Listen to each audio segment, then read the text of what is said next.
Hello everybody and welcome to Dev Thoughts number 21 for Risk of Rain 2. That's right, we finally have some new news for Risk of Rain 2 and the upcoming paid DLC, or the expansion, whatever you want to call it. So I'm not going to read this word for word. If you'd like to read the whole thing, I'll leave a link in the description below to this entire Dev Thoughts. So starting off, Hopu Games hired another new member, Jonathan Cheatham, who is the new community manager. And he is the one who actually wrote these patch notes as well. So he just lets us know a little bit about himself. Seems like a really cool dude, especially given this picture here, the 69%. So I'm looking forward to all the interactions we'll have with them in the future. Number two, they're basically just asking for input on the console version of the game. Personally, I've seen comments here on YouTube, on my Twitch stream, on my Discord server, that the console version still leaves things to be desired. So hopefully some more bugs are ironed out before the DLC. But here is the juicy stuff. Risk of Rain 2 expansion number 1. Now, this is going to disappoint quite a few people. Honestly, I was expecting this, so I'm not really that disappointed. Didn't catch me off. They have delayed the expansion until Q1 of 2022. And obviously, the reason is they just need more time to make it as good a product as possible, which makes sense. Of course, it would have been nicer to have it sooner, but I will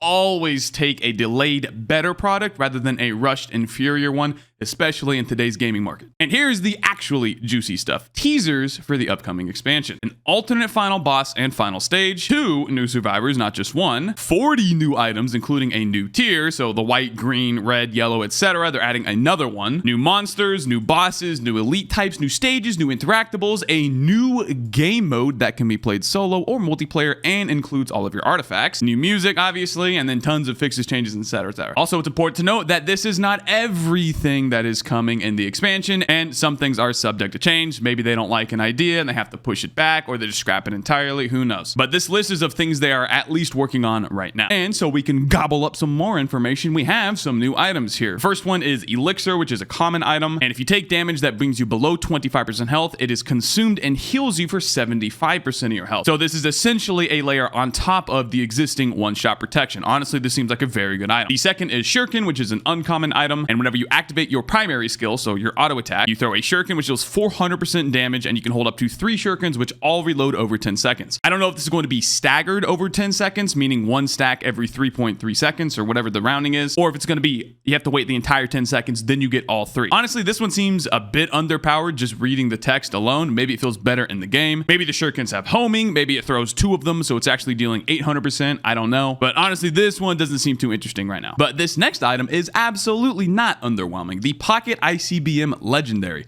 All missile items and equipment fire 2 additional missiles. I can almost guarantee, you can bet your little butt, that this 50% increase is multiplicative, meaning that it will take your total damage from your missiles and then multiply it by 50% at the end. It's not just going to add 50% to that existing value. So say if you have 10 ATG missile launchers, 300% per stack, so that's 3,000% damage per missile. This 50% will be multiplying that 3,000%, increasing it to 4,500. And on top of that, firing 2 additional missiles means that instead of 3,000% per ATG proc, you're actually dealing 9,000% damage per ATG. And then on top of that, it's multiplied by 50%. So you can see that this item will quickly get very, very, very powerful. And who knows, maybe they're adding even another missile item to this update, so this will be even stronger. It remains to be seen, but already this item is super cool. And then we have an equipment called Goobo Jr. Spawn a gummy clone that has 1,000% damage and 1,000% health, expires after 30 seconds with a 45-second cooldown. So honestly, that's pretty good. 15-second downtime on an equipment.